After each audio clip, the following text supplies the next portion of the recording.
So andito tayo ngayon sa backyard farm and magpapakain tayo ng ating mga alagang manok. Ayan. So every 6:30 in the morning mga ka-agri, ito po yung routine natin na oras na nagpapakain tayo ng ating mga alagang manok. Kung nakikita nyo dyan, ayan. So pag ganito kalaki na yung mga alaga natin, pag mga breeders na po sila, yung ratio ng pakain nila is 100 grams ng feeds per manok. Ayan.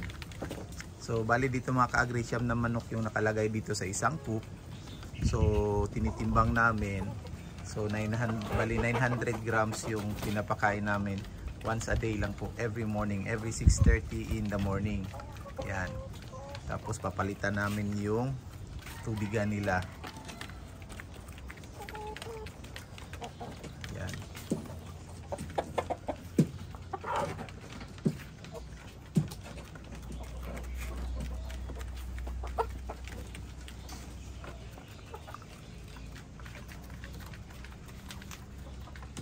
So kung napapansin nyo mga ka-agri, yung mga tandang natin ay pinapauna talaga nila na kumain yung mga females.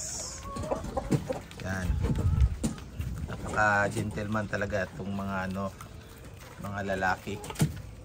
Yan, oh. Ito. Yan.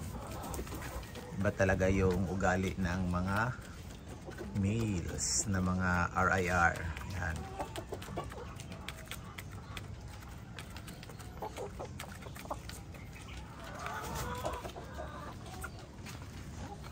Medyo makulimlim na naman dito ngayon. Ayan. Hindi lumalabas si haring araw. So ingat po tayo, ingat tayo. Kasi pag ganitong panahon malamig, kahapon mainit, tapos ngayon malamig, ay minsan din natin maiiwasan, no, na sipunin o magkaroon ng sakit yung mga alaga natin.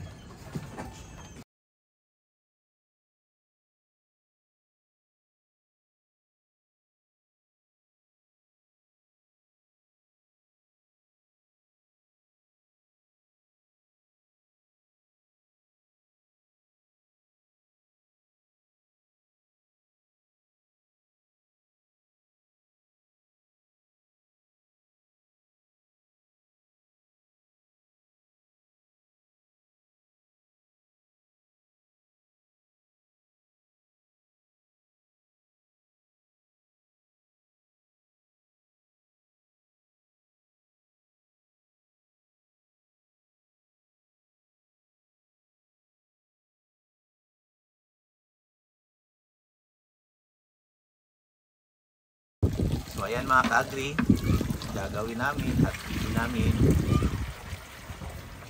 para makasave tayo.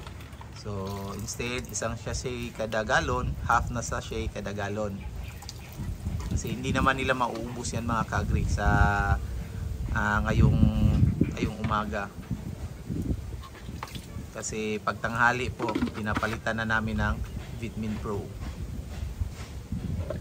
Ayan.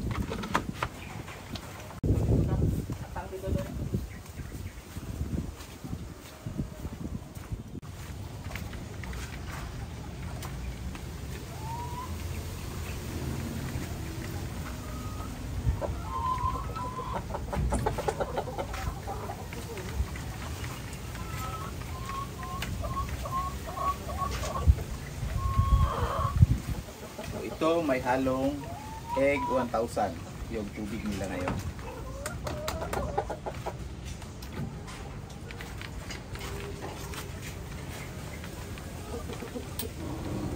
So mga ka-agri, nakikita namin ito may downside kasi ayan o, pangit masyado pag ganito kasi minsan napapasok yung paa nila dito. So hindi natin to gagamitin, or kung sako yung gagamitin natin, dapat buo. Isang buong sako, hindi gaya nito. Mali tayo dito.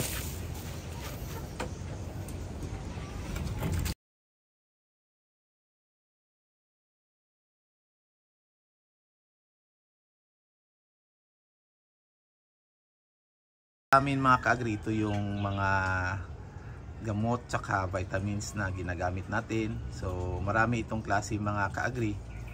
Ayan. So ito mga ka-agri, dapat meron talaga tayo nito. Lalong-lalo na kung marami tayong mga sisiw o marami tayong mga pinapalaki na mga alaga natin. Di talaga kasi maiwasan na magkasakit yung minsan yung mga alaga natin. So dapat meron tayo nito. Napaka-importante ito mga ka-agri. So 5 grams per sachet itong Primoxil powder from Bottle Cap. So yung ratio nito mga ka-agri kung gagamitin natin, 5 grams lang po. So bawat sa isang box nito mga ka-agri, 50 sachet. So per sachet is 5 grams. So 5 grams po sa isang galon. So kung makikita nyo, sa isang galon na tubig, isang sachet po yung ibibigay natin. So 3 to 5 days yung paggamot natin mga ka-agri. Halimbawa pag may sipon, halak, yung may karamdaman, kung nakikita natin na matamlay yung mga alaga natin, minsan kasi hindi visible yung sakit nila. Para sa amin kasi mga ka-agri, pag ganyan, binibigyan na namin agad ng Primoxil powder. Ayan. So sa mga alaga naman natin, mga breeders naman natin, ito yung binibigay namin mga ka-agri. Ayan. Si Warlito, ito yung collection ni Warlito. So ito yung collection namin. So araw-araw nakakuha kami ng 20 to 25 eggs per day. So dito muna namin nilagay kasi hindi pa kami nakabili ng ng chiller.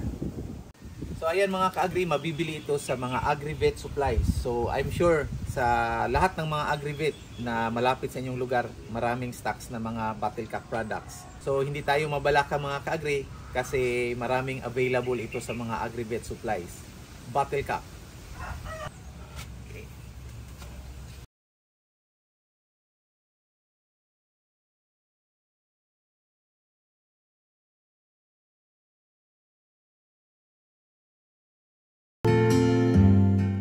So ayan mga ka-agri, pag ganitong panahon, ayan kung nakikita nyo, palagi umuulan dito ngayon sa amin, umaambon, saka paiba-iba yung panahon, biglang lumalamig. So hindi tayo kinakabahan mga ka-agri kasi meron tayong stocks palagi na Primoxil. Sa Primoxil, easy lang ang sakit.